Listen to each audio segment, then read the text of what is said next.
Michael checked his phone. It was 2:57 a.m. The apartment was quiet, the only sound coming from the ceiling fan above him, lazily spinning in the dim light from his bedside lamp. He'd been awake for hours, unable to sleep, scrolling through his phone out of boredom. The pack of cigarettes on his nightstand was empty. He sighed and tossed it aside. Normally, he wouldn't bother going out this late, but he needed just one to take the edge off. He opened a delivery app, but there were no stores open nearby. He walked to the window and stared out at the dimly lit street below. It was eerily quiet, the kind of silence that made the world feel empty. Then something came to him. A week ago, his friend Jake had mentioned a strange little store that only opened late at night. "It's somewhere near the old bus stop," Jake had said. "No name, no signboard. Just a tiny shop that's always open when nowhere else is."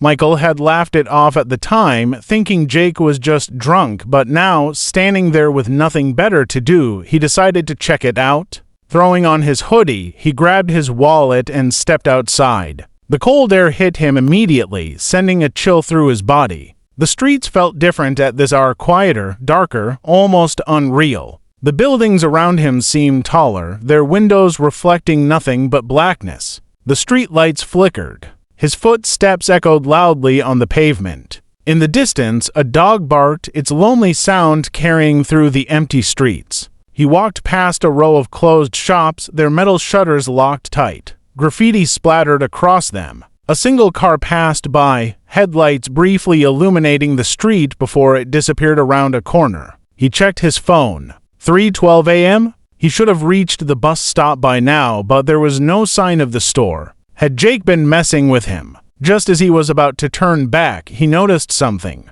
A faint glow in the distance. The longer he stared, the more it looked like a flickering light, weak and unsteady, hidden between the buildings. It hadn't been there before. His heart raced as he took a few cautious steps forward. The glow grew clearer. It was coming from a tiny convenience store wedged between two old buildings. He had never seen this store before. He was sure of it. He'd walked down this street dozens of times during the day. This shop wasn't here before. Something about it felt off, but the craving for a cigarette was stronger than his unease. He took a deep breath and stepped inside. The air inside was thick and stale, carrying a strange mix of dust, something metallic, and an underlying sweetness that made his stomach turn. The fluorescent light overhead flickered weakly, casting long, distorted shadows on the walls. Shelves lined both sides of the store, filled with products that looked familiar, yet wrong. Soda cans with no brand names, boxes of cereal with no mascots.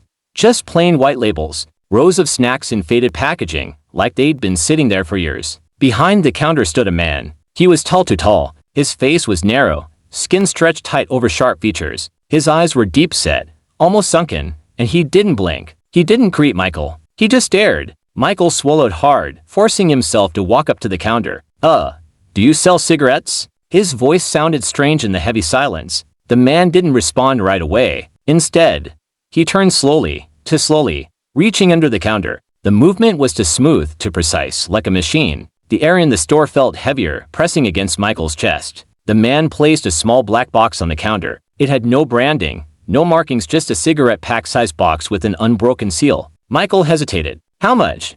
he asked. The man finally spoke. His voice was wrong, deep, layered, like multiple voices speaking at once. $6.66. Michael let out a nervous laugh. "Seriously?" The man didn't react. His face remained expressionless, his eyes unblinking. Michael pulled out his wallet, but the price unsettled him. It was so specific. He pulled out a $10 bill and placed it on the counter. The man didn't take it. Instead, he slid the pack toward Michael. Confused, Michael reached for it. The moment his fingers touched the box, the overhead light flickered violently. The walls of the store seemed to shudder, like the entire place was breathing. Michael's pulse quickened. He grabbed the pack, shoved it in his pocket, and turned to leave. The moment he stepped outside, the air felt different, colder. He let out a shaky breath and glanced back, but the store was gone. Not closed. Gone. The space between the buildings was empty, just a solid brick wall. The shop, the flickering light, the strange cashier, none of it was there. Michael's stomach dropped. His hands shook as he pulled the cigarette pack from his pocket. It was still there, still real.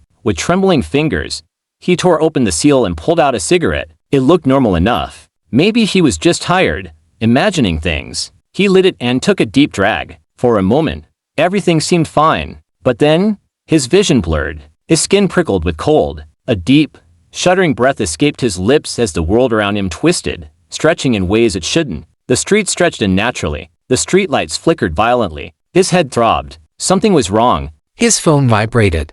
He fumbled to pull it out, but the screen was nothing but static. Then, through the distorted pixels, a single text message appeared. You shouldn't have taken it. His breath hitched. The world around him shifted. His apartment wasn't there anymore. The streets were unfamiliar. The buildings seemed older, worn, as if they had been abandoned for decades. A distant hum filled the air, growing louder. The cigarette fell from his lips.